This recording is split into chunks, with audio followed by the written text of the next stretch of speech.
Hello everyone, कैसे हैं आप लोग। मैं हूं आर एस धोनी। आप देख रहे हैं धोनीज मैथ सॉल्यूशंस। आज के इस वीडियो में हम लोग जो हमने एसएसएन रीजन क्वेश्चन की एक सीरीज स्टार्ट की है, ठीक है, तो उसी को कंटिन्यू करेंगे। और उसके अंदर में हम लोग जो चैप्टर नंबर आपका 7 है वो है कोऑर्डिनेट ज्योमेट्री का, ठीक है। उसमें से कुछ क्वेश्चन डिस्कस करेंगे एसएसएन रीजन बेस्ड, ठीक है ना। और इस पर आपको काफ़ी फोकस करने की ज़रूरत है। क्यों? एक तो ये नया सेक्शन है आप लोगों के लिए, ठीक है। दूसरा क्या है कि इसके जो आपके जो एमसीक्यू जो फर्स्ट सेक्शन ए के जो लास्ट के 2 क्वेश्चन होंगे वो इसी पर बेस्ड होंगे आपके, ठीक है ना। आपने सैम्पल क्वेश्चन पेपर देखा होगा। तो जो एमसीक्यू सेक्शन ए का जो फर्स्ट 20 क्वेश्चन एमसीक्यूज के हैं आपके सेक्शन ए में, ठीक है। तो उसके जो लास्ट 2 क्वेश्चन हैं 19th एंड 20th क्वेश्चन, तो वो एसएसएन रीजन बेस्ड क्वेश्चन होंगे। तो आपको काफ़ी 2 मार्क्स को आपको बिल्कुल पक्का करना है, ठीक है। और इससे पहले मुझे उम्मीद है आप लोगों ने जो पिछले लेसन्स की जो वीडियोस थी वो आप लोगों ने देख ली होंगी इस पर सेशन रीजन पे बेस्ड क्वेश्चन पर, ठीक है। नहीं देखी है तो आप देख लो उसको ज़रूर। और क्या होता है सेशन रीजन क्वेश्चन, ये हमने पिछले लेसन में काफ़ी अच्छे तरीके से एक्सप्लेन किया हुआ है, उनको आप ज़रूर देखें, ठीक है, ताकि आपके मार्क्स आपको काफ़ी अच्छी की प्रैक्टिस हो सके और आपको एग्जामिनेशन में कोई दिक्कत नहीं आए, ठीक है ना। तो चलिए शुरू करते हैं। और शुरू करने से पहले मैं आपसे अगेन एक रिक्वेस्ट करूँगा कि आप अगर आपके चैनल को आपने सब्सक्राइब नहीं किया तो सब्सक्राइब करें। और वीडियोज़ अगर आपको अच्छी लगती हैं, कुछ फ़ायदा होता है तो आप ज़रूर उसको शेयर करें और लाइक करें, ठीक है ना। तो शुरू करते हैं। चैप्टर नंबर जो 7 है आपका, उसमें बेस्ड एसएसएन क्वेश्चन कुछ डिस्कस करेंगे। उससे पहले मैं आपको बेसिकली, वैसे तो आप मैं बहुत सब प्रीवियस लेसन में सब मैं बता चुका हूँ कि बेसिकली एसएसएन रीजन का क्या मतलब होता है, ठीक है ना, कैसे इसको हैंडल करना चाहिए, ठीक है ना, किस टाइप के क्वेश्चन होते हैं। बेसिकली एमसीक्यू टाइप में ही है आपके वहाँ भी। और इसमें एसर्शन का क्या मतलब होता है और रीजन का क्या मतलब होता है, दोनों को हम कैसे कोऑर्डिनेट करके कैसे उनसे कंक्लूड करते हैं अपने आंसर्स को, ठीक है।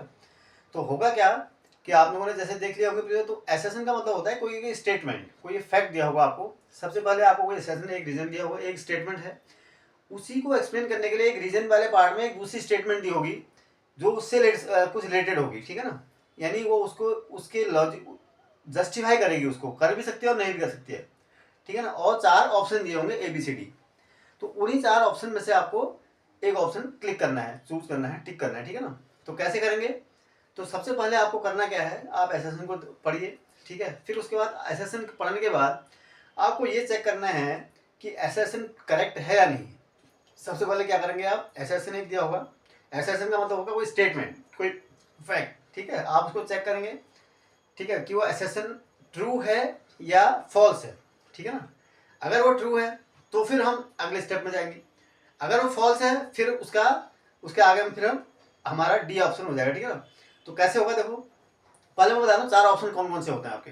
4 ऑप्शन होते हैं। ए ऑप्शन में क्या होता है, अगर एसएसएन भी सही है और रीजन भी सही है, और रीजन क्या कर रहा है, एसएसएन को करेक्टली एक्सप्लेन करता है, ठीक है। If assertion is true and as well as reason is also true, at the same time reason is explaining the assertion correctly, ठीक है, completely, in that case your answer will be A, right.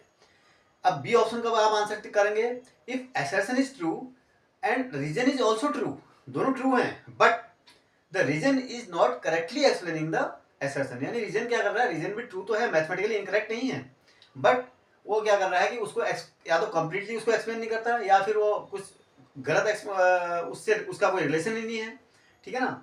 Mathematically वो ऐसा reason सही भी हो सकता है। तो in that case your answer will be B. समझ रहे हैं बी कब देंगे? बी में थोड़ा सा बच्चे गलती करते हैं। बी कब होगा, ए कब होगा, जब दोनों सही हैं और रीजन उसको करेक्टली एक्सप्लेन भी कर रहा है, ठीक है। बी कब होगा, जब दोनों तो सही हैं मगर बी क्या कर रहा है, उसमें कंप्लीटली उसको एक्सप्लेन नहीं कर पा रहा है, या बी का उससे कोई रिलेशन है ही नहीं कभी कभी, ठीक है ना। In that case your answer will be B. अब सी कब होगा, सी जब होगा जब एसर्शन तो ट्रू है मगर रीजन बिल्कुल इनकरेक्ट है, फॉल्स है, मैथमेटिकली इनकरेक्ट है वो, ठीक है ना। उसका कोई रिलेशन की बात छोड़ो, वो इनकरेक्ट अपने आप में फैक्ट, वो रीजन क्या करेक्ट नहीं है। In that case your answer will be C. और फाइनली डी कब होगा, जब आपका आंसर एसर्शन आपका बिल्कुल फॉल्स है, फिर रीजन सही हुआ नहीं होने से कोई फर्क पड़ता नहीं, आपको चेक करने की जरूरत है ही नहीं उस केस में, ठीक है ना। डी वैसे ऑप्शन होगा when assertion is false and reason is true. मगर एसर्शन ही फॉल्स हो गया तो आप सीधे आंसर आप क्या करेंगे, आपको रीजन चेक करने की फिर जरूरत ही नहीं पड़ेगी कि वो करेक्ट है या नहीं है, ठीक है, जो आपका सीबीएसई क्वेश्चन में फॉर्मेट है, ठीक है ना। तो मैं यहाँ पर क्वेश्चन बता रहा था कि एसर्शन पहले आप सबसे पहले आप सॉल्व हैंडल कैसे करेंगे इसको। सबसे पहले आप एसेसन पढ़ेंगे, उसकी वैलिडिटी चेक करेंगे, ट्रूथफुलनेस चेक करेंगे, वेदर ट्रू और false. If it is false तो आपका सीधा आंसर क्या हो जाएगा, डी। आपने ऐसा, आपको फिर ज़्यादा समय वेस्ट करने की जरूरत नहीं है। If it is false, if assertion is false, directly you tick the answer D, option D, ठीक है ना। अब आपने क्या किया, अगर आपका रीजन ट्रू है, नहीं एसेसन ट्रू था, तो आप आएंगे इसमें बी को आप फिर चेक करेंगे कि बी आपका रीजन ट्रू है या फॉल्स है, ठीक है ना। अब आप अगर रीजन आपको चेक करने के समय आपको रीजन अब देखना है, अगर रीजन ट्रू है, क्या रीजन अगर ट्रू है तो फिर रीजन भी ट्रू, एसेसन भी true, in that case the answer will be A, ठीक है ना। अगर आपने देखा कि रीजन ट्रू तो है but it is not explaining the assertion completely, इसका मतलब क्या आंसर क्या होगा इन दैट केस आपका, फिर आपका बी आंसर होगा, ठीक है ना। समझ ना, बी कब होगा, इसका मतलब क्या हो गया कि रीजन आपका एसेसन भी ठीक है, ट्रू भी, और रीजन भी ट्रू है, और आपका that is not explaining correctly, इसका मतलब आंसर आपका बी हो जाएगा उसमें। सी कब होगा, जब आप देखेंगे आप थर्ड में आप जब कराएंगे, रीजन आप जो टेस्ट करेंगे अगर वो ट्रू नहीं है, वो फॉल्स है, तो इसका मतलब आपका आंसर सी है, ठीक है। डी तो आपको पहले बता चुके, अगर एसेसन फॉल्स है तो आपका डी आंसर हो जाएगा, ठीक है। तो इस तरीके से आप आपको आंसर ये करना है, ठीक है ना। ज़्यादा अच्छा एक्सप्लेन हमने प्रीवियस चैप्टर में सारे इसको बहुत अच्छी तरीके से किया हुआ है, ठीक है, वहाँ आप वीडियो देख लें जरूर। तो शुरू करते हैं इस चैप्टर के क्वेश्चन से, पहले नंबर 1, ठीक है ना। देखो क्वेश्चन क्या है, मेरे ऑप्शन यहाँ पर लिखे हैं, ठीक है ना। देखो ए बी सी डी ये साथ में सेम होंगे, ठीक है ना। तो इसमें आपको कुछ करने की जरूरत नहीं है, the options are same for each and every question. So क्या हो जाएगा, अब आपको क्वेश्चन नंबर 1 पढ़िए फटाफट, फिर उसके बाद नेक्स्ट में आएंगे। एसेसन क्या कहता है, the point -16 divides the line segment joining the points -3, 10 and 6, -8 in the ratio 2:7। तो सबसे पहले हमारा काम क्या होगा, we will check whether the given assertion या region या sorry statement is true or not, ठीक है ना। तो कैसे सॉल्व करेंगे, देखो इसको आप क्या करेंगे, इसकी ट्रू या फॉल्स के लिए चेक करेंगे। तो क्या होगा, आपको क्या दिया हुआ है, देखो आप चेक करो, एक पॉइंट, दो पॉइंट दिया है -1 and 6, right, and second point is sorry -3 and 10 है, सॉरी -3 and 10 है, -3 and 10, सेकेंड है 6 -8, ठीक है ना। और आपको ये पता करना है कि वेदर द पॉइंट -16 ये इसको किस रेशियो में डिवाइड करेगा, 2:7 में डिवाइड करता है। तो मान लेते हैं इसको हम इसको n/1 में डिवाइड करता है, ठीक है। तो क्या हो जाएगा, तो आप जानते हैं सेक्शन फॉर्मूला आप जानते हैं ना, क्या होगा, x कोऑर्डिनेट क्या होगा, यानी x कोऑर्डिनेट -1 है, तो -1 इज इक्वल टू क्या होगा बेटा, mx2, ठीक है। mx2 ये होता है ना, m इंटू क्या होगा, m इंटू 6, ठीक है, प्लस 1 इंटू -3 डिवाइडेड बाई क्या, डिवाइडेड बाई क्या होगा, m+1, ये आपका x कोऑर्डिनेट होता है, ठीक है ना। तो इसको देखो, ये क्या हो जाएगा, m+1 sorry m+1 into minus, इसको -1 से मल्टीप्लाई कर दोगे, क्या हो जाएगा ये 6m-3, ठीक है ना। दिस इम्प्लाइज ये क्या हो जाएगा, -m-1 is equal to 6m-3, ठीक है। This implies 6m is equal to क्या हो जाएगा बेटा, 6m plus m, 6m plus m is equal to कितना, इज इक्वल टू -1 + 3, यानी कितना हो जाएगा ये 2, ठीक है ना। दिस इम्प्लाइज 6m और ये कितना हो जाएगा 7m is equal to 2। This implies m is equal to क्या हो गया 2/7, m इज इक्वल टू 2/7 आ गया। तो इसका मतलब ये क्या है, तो इसका मतलब ये जो रेशियो था हमारा क्या था, रेशियो वाज m/1, ठीक है ना। तो दिस इम्प्लाइज, तो रेशियो कितना हो जाएगा 2/7/1 इज इक्वल टू 2/7, ठीक है।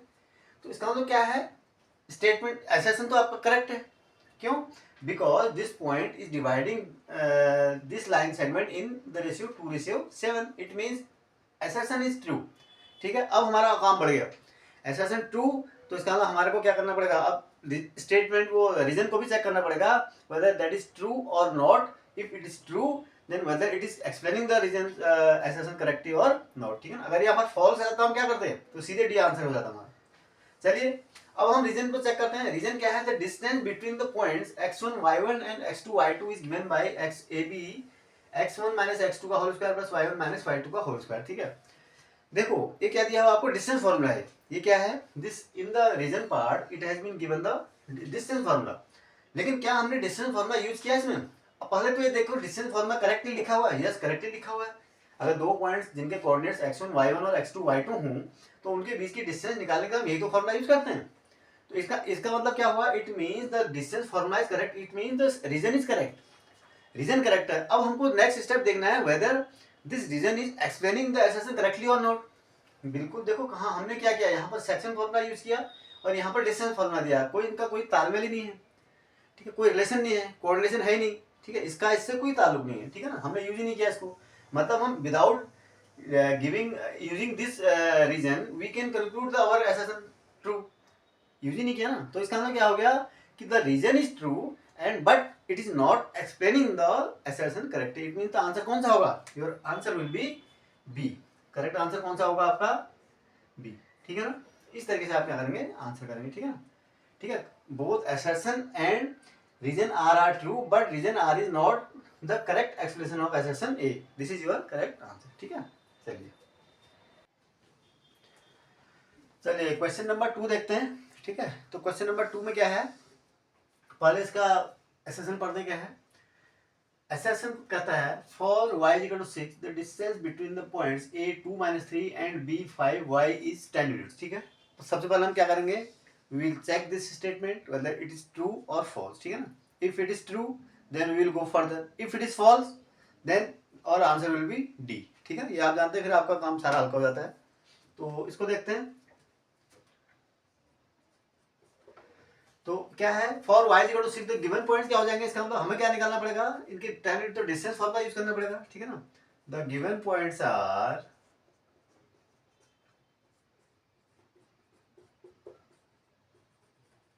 क्या हो जाएगा, A 2 minus 3 and B 5, y की जगह क्या रख दूं मैं 6, और y इक्वल टू 6 के लिए पूछा ना। अब इसमें क्या करूंगा, इन दो पॉइंट्स के बीच की डिस्टेंस निकालूंगा। If it is 10 units it means the statement is true, if it is not 10 units it means the statement is false. तो क्या हो जाएगा, A B is equal to क्या होता है बेटा, the distance between two points is given by, देखो ये लिखा हुआ है x1 माइनस x2 का whole square plus y1 minus y2 का whole square, square root of this whole quantity, ठीक है ना। तो इसका मतलब रीजन में तो सही लिखा हुआ है। तो x1 minus x2 this minus this 2 minus 5 का whole square plus y1 minus y2 minus 3 minus 6 का होल स्क्वायर, ठीक है ना, square root of this whole quantity minus 3 minus 6, ठीक है ना, ये है। नाउ सिंप्लीफाई दिस, कितना हो गया देखो, 2 माइनस 5 माइनस 3 का स्क्वायर करेंगे तो कितना हो जाएगा 9, minus 3 minus 6 it is your minus 9 and minus 9 का स्क्वायर करोगे तो 81, तो this is your 81 plus 9 90 units, 90 units है। It is not equal to 10 units, sorry root square root of 90 units है, it is not equal to 10 units. भाई 10 unit का मतलब तो स्क्वायर रूट ऑफ 100 आना चाहिए था। तो क्या हो गया, this implies assertion is false, assertion is false, ठीक है ना। assertion ही false हो गया तो क्या हो गया, आपका काम तो 50% खत्म काम है पर, ठीक है। Answer is D in this case. तो सो करेक्ट ऑप्शन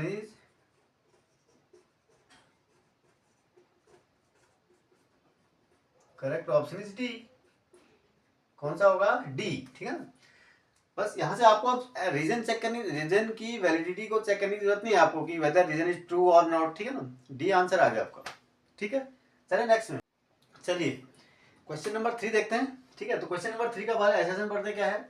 एसेशन में है if for x is equal to 6 and y is equal to 3 the points 1 2 4 y x 6 and 3 5 taken in order, ठीक है ना। इनको क्या लिया हमने, ऑर्डर का इंपॉर्टेंट आपको ध्यान रखना है, you have to keep the order of these points in mind. In order are the vertices of parallelogram, ठीक है ना। ये प्रूफ करना, ये अगर आप प्रूफ नहीं करना है, चेक करना है कि क्या x equal to 6 y equal to 3 के लिए ये पॉइंट्स क्या एक वर्टिसेस के सॉरी पैरेललोग्राम के वर्टिसेस होंगे, ठीक है ना। कैसे चेक करेंगे, फिर रीजन में क्या दिया हुआ है, opposite sides of parallelogram are equal. बिल्कुल सही बात है, रीजन तो स्टेटमेंट तो ट्रू है। अब हम कितना उसका यूज करते हैं वो अलग, ठीक है ना, वो देखेंगे। मान लेते हैं मैं ले लेता हूँ ए, तो देखो मैं क्या x equal to 6 y equal to 3 के लिए हमें देखना है पैरेललोग्राम है, तो किसी कोई पैरेललोग्राम होने के लिए हम क्या चेक करते हैं, पैरेललोग्राम हमको एक तो ये होता है कि उनके अपोजिट साइड इक्वल होती है, बिल्कुल सही बात है, ठीक है ना, और पैरेलल भी होती हैं। दूसरा हम चेक करेंगे जो क्या क्या होती है, उनके जो डायगोनल्स होते हैं दे बाइसेक्ट ईच अदर। डायगोनल्स क्या होती हैं, बाइसेक्ट करती हैं। मतलब अगर ये हमारे पास ABCD एक पैरेललोग्राम है लाइक दिस, ठीक है ना, इफ दिस ABCD, तो बाइसेक्ट का मतलब अगर मान लो O पॉइंट पर बाइसेक्ट इंटरसेक्ट करती है, it means we should have AO is equal to OC and OD is equal to OB, ठीक है ना, तभी तो होगा। यानी this O should be the mid point of this line, this diagonal DB as well as this line, this diagonal AC। यही तो होना चाहिए ना, कि अगर वो क्या है हमारे पास बाइसेक्ट करने का मतलब सेम पॉइंट पे है इनका, उसका उनका मिड पॉइंट सेम है, ठीक है ना। हम देखेंगे तो हम क्या करेंगे, यहाँ पर हम इससे वेरीफाई करेंगे कि अगर इन वर्टिसेस को लेके if the mid point of this diagonal DB is same as the midpoint of this diagonal AC, then we will conclude that these are the vertices of a parallelogram, ठीक है ना। अगर ऐसा नहीं होता है तो हम कहेंगे नहीं है फिर, ठीक है ना। तो क्या देखो, लेट मैं वर्टिसेस को ले लेता हूँ, ऑर्डर में ही लेना है मुझे। 1 2 A को क्या लेता हूँ मैं 1 2, B को ले लेता हूँ 4, देखो y की जगह क्या दिया हुआ है 3, तो B की जगह क्या लिख दिया मैंने 4, y की जगह 4 लिख देता हूँ, ठीक है ना। और C क्या है x 6, x की जगह क्या लेना है 6 6 हो गया है, ठीक है ना। And the last one is D 3 5, ये कितना लेना है 3 5, ठीक है ना। नाउ क्या हो गया, देखो सॉल्यूशन देखो इसका, मैं क्या निकालूंगा, mid point of coordinates of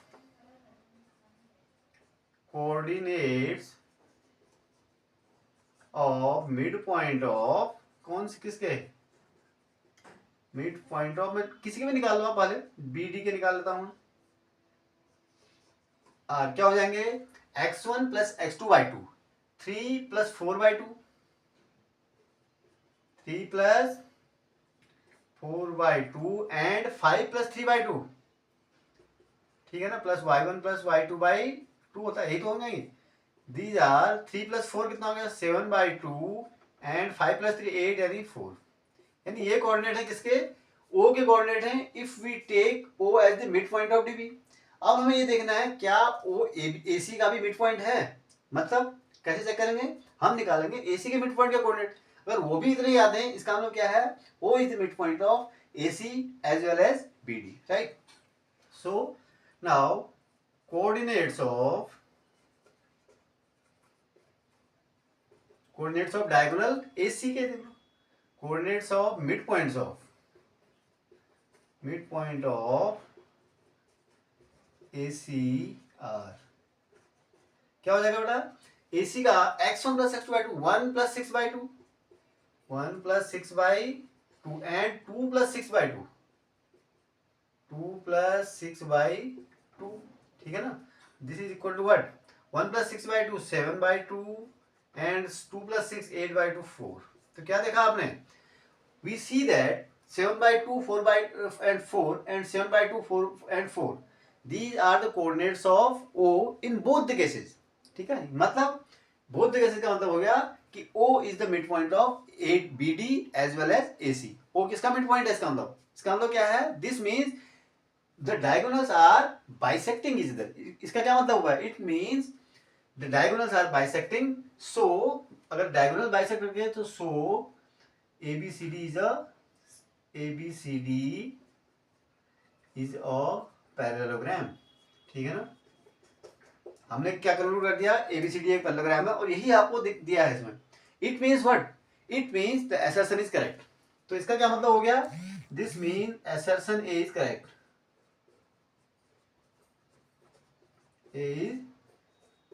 ठीक है ना।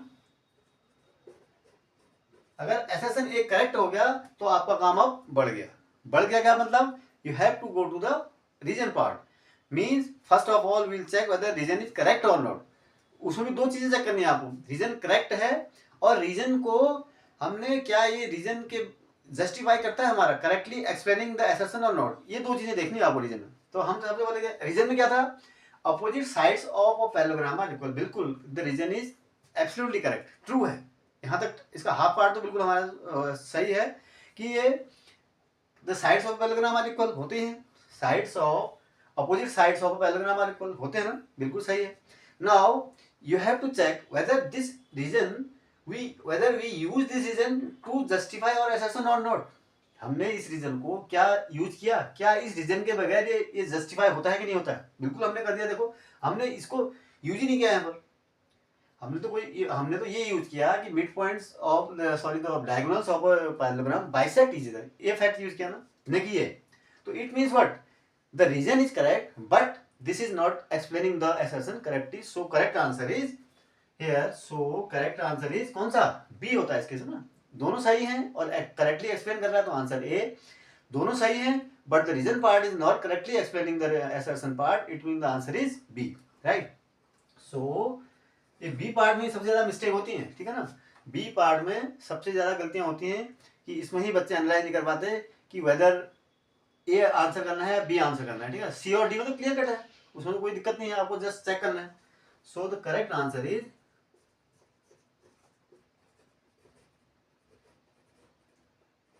बी, ठीक है ना, ये हो गया। तो इस तरीके से आप इसको करेंगे, ठीक है ना, तो कंफ्यूज नहीं करना आप। चलिए क्वेश्चन नंबर 4 देखें, तो क्वेश्चन नंबर 4 पढ़ते हैं। इसमें क्या है, the length of the median AP of triangle ABC whose vertices are A1 minus 1, B04 and C minus 5 3, ठीक है ना, यहाँ पर ब्रैकेट लगेगा, is this the length of the this units, लिखिए उसको, ठीक है ना, ये पूछ रहा है, ये कह रहा है, ठीक है। तो हमें चेक करना है, क्या करना है कि एक ट्रायंगल दिया हुआ है, ट्रायंगल के वर्टिसेस दिए हुए हैं, वर्टिसेस के कोऑर्डिनेट्स दिए हुए हैं आपको, हमें चेक करना है ए से अगर मीडियन खींचें तो क्या उसकी लेंथ जो है स्क्वायर रूट ऑफ 1/130/2 होगी। और रीजन में क्या दिया है, the coordinates of the mid point of the line segment joining P x1 y1 and q x2 y2 are x1 plus y1/2 plus x x2 plus y2/2, ये reason में दिया। तो देखते हैं सोल्यूशन।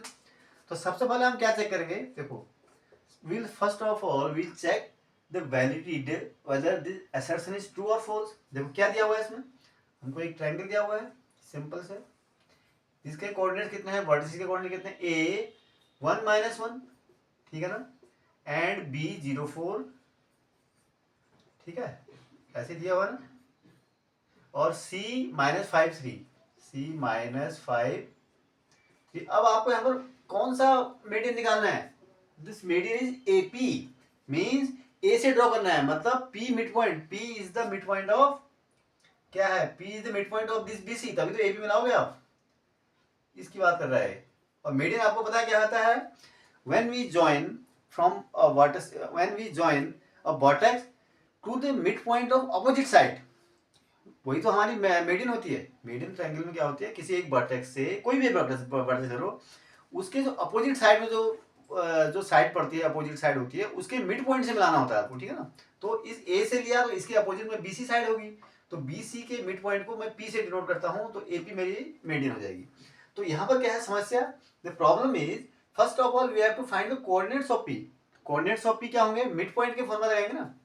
तो सबसे पहले हम क्या करेंगे, देखो कोऑर्डिनेट, तभी तो हमारी लेंथ कोऑर्डिनेट्स ऑफ P की जरूरत है, क्योंकि हमें तो इसकी डिस्टेंस निकालनी है ना। तो AP की डिस्टेंस निकालने के लिए A के कोऑर्डिनेट चाहिए और P के कोऑर्डिनेट चाहिए। P के कोऑर्डिनेट कैसे निकलेंगे, P is the mid point of BC, so will find coordinates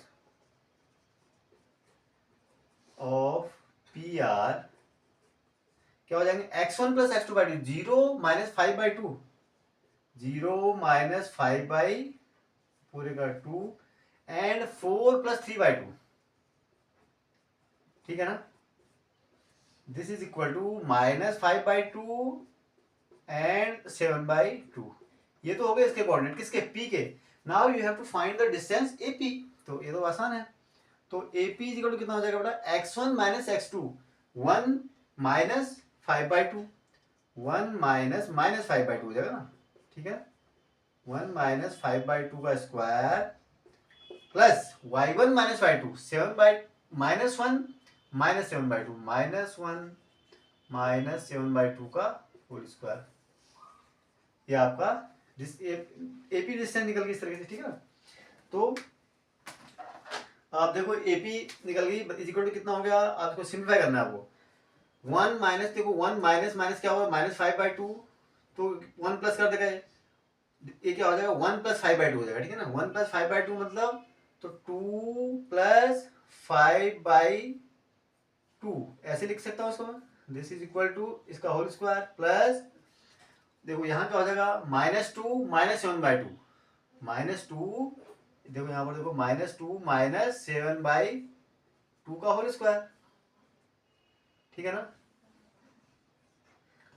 this is equal to, देखो 5 प्लस 2 7/2, 7/2 का मतलब 49/4, ठीक है ना, plus 7 minus 2, sorry -2 minus 7 -9, -9 means कितना हो गया, माइनस ऑफ का 81 हो जाएगा बाई 4, इतना यूनिट हो जाएगा। This is equal to what, plus करो आप, 9 प्लस 1 10, 8 प्लस 4 20 और 130 बाई 4, ठीक है ना। दिस इज इक्वल टू, अब आप 130 का तो कुछ नहीं कर सकते, इसलिए 130 को आप स्क्वायर रूट के अंदर ही रखेंगे, 4 का तो स्क्वायर रूट निकाल सकते हो ना, 2 यूनिट्स, ठीक है ना।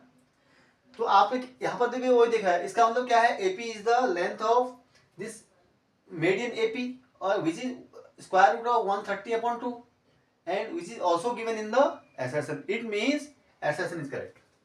It means assertion is correct. ठीक है, ट्रू। तो assertion ट्रू है तो आपका काम आपका बढ़ गया। assertion अगर फॉल्स होता तो हमारा काम आधा हो जाता है, और assertion अगर ट्रू हो जाता है तो हमको रीजन पार्ट को भी चेक करना पड़ेगा। और हम चलते हैं रीजन में। रीजन में क्या दिया है, the coordinates of the mid point of the line segment joining P x1 y1 and Q x2 y2 are x1 plus y1 plus divided by 2 x2 plus y2 divided by, क्या ये formula सही है? बिल्कुल सही नहीं है, आपको साफ लग रहा होगा। ये x कोऑर्डिनेट होते हैं तो क्या होता है, x1 plus x2 y2, y1 plus y2 y2 होता है। यहाँ पर लिखा हुआ है x1 plus y1 y2, it means क्या है, the reason part is wrong. Reason part क्या है आपका, इनकरेक्ट है, सी है, ठीक है। सिंस रीजन पार्ट इज, ठीक है, तो क्या होगा, assertion is true, reason is false, तो answer is C. Since reason is false, so correct option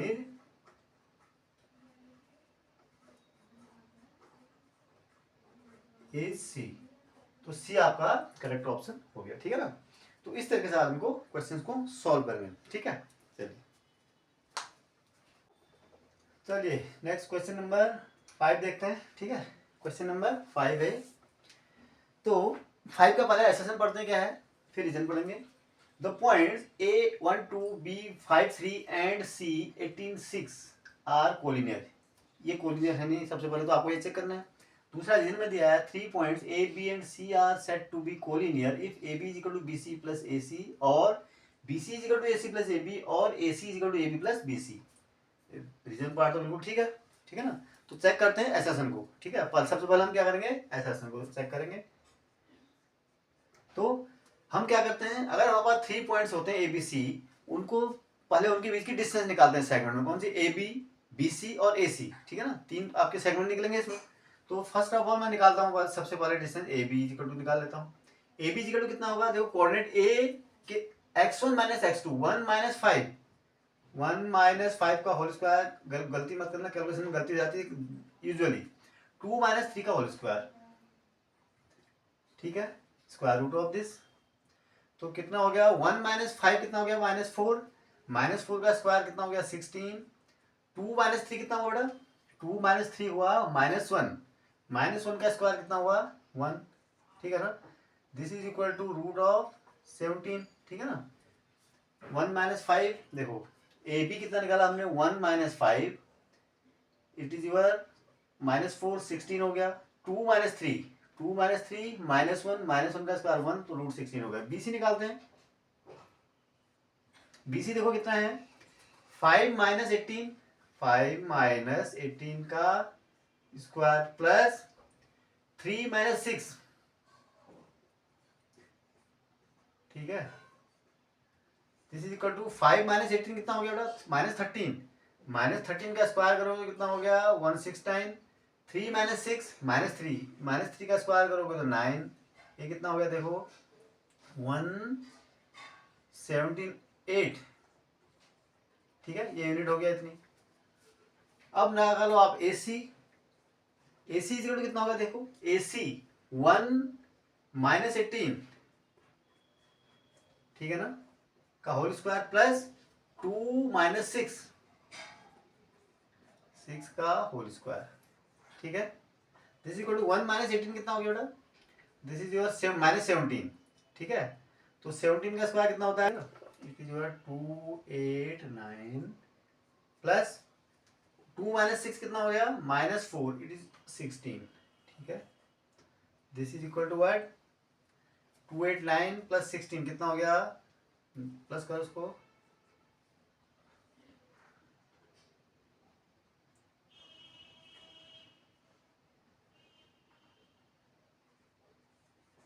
ठीक है 300।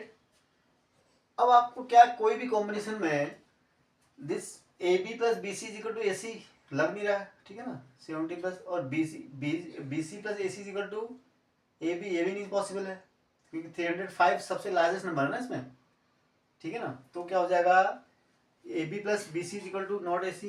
यहाँ से हम देखते हैं देखो A B plus B C is not equal to A B plus B C is not equal to A C, sorry, क्यों, root 17 और रूट 178 को प्लस करोगे तो संभव नहीं हो 305 आए, ठीक है। ऑल्सो अब ये तो और तो कोई संभव ही नहीं है, इन दोनों को प्लस करके इसके बराबर भी नहीं आएगा, छोटा है ये, ठीक है। और इसको प्लस करके इतना भी नहीं आएगा क्योंकि ये सबसे बड़ा नंबर है, ठीक है ना।